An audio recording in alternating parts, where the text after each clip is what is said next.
सरकारचा अर्थसंकल्प जो सादर झालेला आहे शेतकरी तरुण आणि महिलांच्या सक्षमीकरणावर भर देणारा हा अर्थसंकल्प असल्याचं सांगितलं जात आहे। हे बघा, या अर्थसंकल्पामध्ये शेतकरी हा मूळ या ठिकाणी पाया मानला गेलेला आहे आणि त्याच्याकरता 7 कोटी जे कार्ड आहे त्याच्यावरची मुदत मर्यादा वाढवण्यात आलेली आहे। महिला सक्षमीकरणाकरता बऱ्याच योजना या ठिकाणी राबवल्या गेलेल्या आहे। सगळ्यात अभिमानाची बाब ही आहे की महाराष्ट्राकरता 1.5 लाख कोटी रुपयाची तरतूद आपल्या सरकारने, मोदी सरकारने या ठिकाणी केलेली आहे।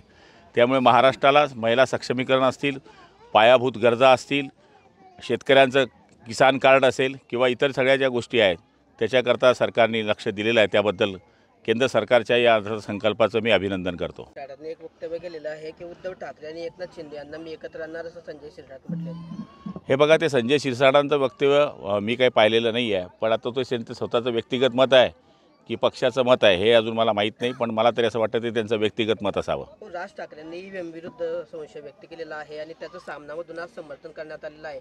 सामनामध्ये असं म्हटलंय की राज ठाकरेंनी देवेंद्र फडणवीसांचा राजीनामा मागायला हवा।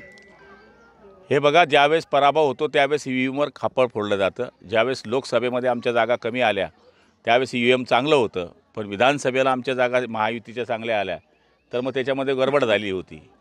या ठिकाणी ग्राउंडवर काम करावं लागतं, ग्राउंडवर लोकांमध्ये जावं लागतं, शेतकऱ्यांशी बोलावं लागतं, लोकांची कामं करावी लागतात, तेव्हा लोक मतदान करतात। एसीमध्ये बसून लोक मतदान करत नाही, याचा विचार सगळ्यांनी करावा। उद्धव ठाकरे आणि राज ठाकरे जर एकत्र आले तर ते खोटं नॅरेटिव्ह पसरवतील असं आशिष शेलारांनी म्हटलंय। राज ठाकरे बंधूंवर टीका केली त्यांनी। मी काय माहीत नाही, ते आशिष शेलारांनी म्हटलं असेल तर मला माहीत नाही। पालकमंत्री पदाबद्दल तर टिळा सुटलेली नाही। आता मुख्यमंत्री एकनाथ शिंदेंना रायगडचं पालकमंत्रीपद दिलं जाणार आहे। मुख्यमंत्रीपद त्यांना तिथलं जे ठाण्याचं जे मुंबईचं जे पालकमंत्रीपद आहे त्यांना सोडावं लागणार आहे। कुठेतरी आपल्याला ॲडजस्टमेंट करावं लागतं। ते तिघं नेते बघतील तर माझी जबाबदारी ती नाही आहे। ते तिघं नेते त्या गोष्टीचा तोडगा काढतील।